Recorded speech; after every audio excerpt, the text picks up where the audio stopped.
हमनी के संस्कृति, हमनी के संस्कार सदा रहे हमनी के साथ। भारत के महान ग्रंथ और काव्य सब के संपूर्ण संकलन सब्सक्राइब करें तिलक। क्षमा करी महाराज, यदि आपके कहे के अर्थ ई है कि यह युद्ध में श्री कृष्ण के कोनो राजनीतिक लाभ है, तब फिर कौरव और पांडव के बीच समझौता करावे खातिर शांति दूत बन के काहे आयल रही? युद्ध रोके खातिर वहां के इतना प्रयास काहे कैली? शांति के प्रयास तो बस झूठ रहे, मुख में राम राम और बगल में छुरी वाली बात रहे। यदि कृष्ण शांति ही चाहेलन तो ए समय जब अर्जुन युद्ध करे खातिर तैयार नहीं खे तो ओकरा हथियार उठावे खातिर काहे उकसा रहल बाड़न? ये कृष्ण शांति दूत नहीं खान, बल्कि एगो कुटिल राजनीतिज्ञ बाड़न। उनकर दार्शनिक बात पर मत जा, उनकर चाल देखा कि उ ए युद्ध में कौरव और पांडव दोनों के शक्ति के विनाश कल चाहेलन, जैसे एकरा बाद भारत के एक छत्र सम्राट बन जास।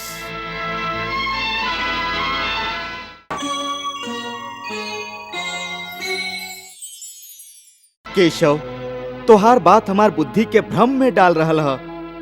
तू दू गो बात एक संगे कह रहल बाड़ा जे परस्पर विरोधी है। तू कहेला कि शरीर मर जाला, बाकी शरीर के एगो हिस्सा जेकरा आत्मा कहल जाला ऊ ना मरेला। ना अर्जुन, हम आत्मा के शरीर के एगो हिस्सा ना कहले। हम कहले हैं कि आत्मा और शरीर दूगो अलग अलग चीज है, जैसे तू और तुहार कवच दूगो अलग अलग चीज है। तुहार कवच के दूगो टुकड़ा हो जाए तो एकर अर्थ ई ना होई कि अर्जुन के दूगो टुकड़ा हो गई। जे तरह तू और तुहार कवच दूगो अलग अलग चीज है, या तू और तुहार रथ दूगो अलग अलग चीज है, वही तरह मनुष्य के शरीर और ओकर आत्मा दोनों अलग अलग चीज है। यू समझ ला कि जौन रथ में अर्जुन बैठल है ऊ रथ अर्जुन नहीं खे। अर्जुन तो ऊ है जे रथ में बैठल रथी है। ये ठीक है माधव कि अर्जुन रथ ना है, अर्जुन हम हैं जे रथ में बैठल बा। तोहरा रथ के टूटे के शोक ना होई, बाकी अर्जुन के मरे के त शोक होइबे करी। अर्जुन, तुहार बात सुन के हमके तुहारा बुद्धि पर हंसी आ रहा है। अपना तरफ से तू बहुत पंडित और ज्ञानी जैसन ऊंच ऊंच बात कर रहल बाड़ा, बाकी तो के ई पता नहीं खे कि जे सचमुच ज्ञानी होखेलन उ ना उनकर शोक करेलन जे मर गइल बाड़न, और ना उनकर शोक करेलन जे अभी ना मरल बाड़न। काहे कि उ जानेलन कि जे मर गइल हा उ फिर जन्म लेई, और जे अभी जीवित हा उ जरूर मर जाई। मरे वाला फिर जन्म लेई, काहे कि खाली शरीर के नाश होखेला, शरीर के अंदर जे आत्मा है वो कबो न मरेला।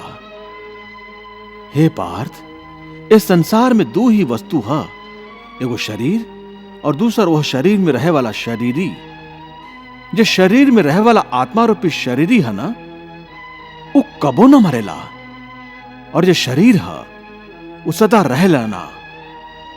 आत्मा एगो शरीर छोड़ेला और दूसर शरीर धारण कर लेवेला, बिल्कुल वैसे ही जैसे मनुष्य अपन पुराना कपड़ा उतार के नया कपड़ा धारण कर लेवेला।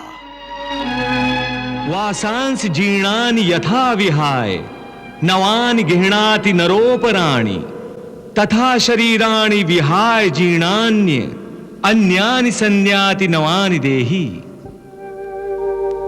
हे महाभाग, ये देह का त्याग पुराने वस्त्र उतारने जैसा।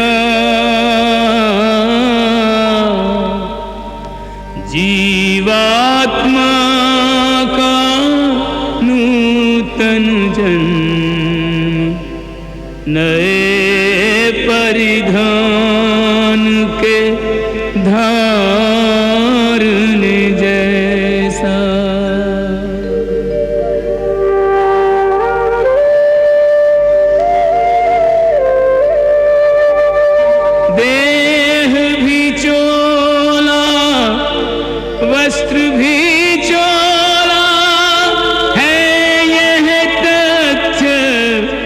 प्रचारने जैसा,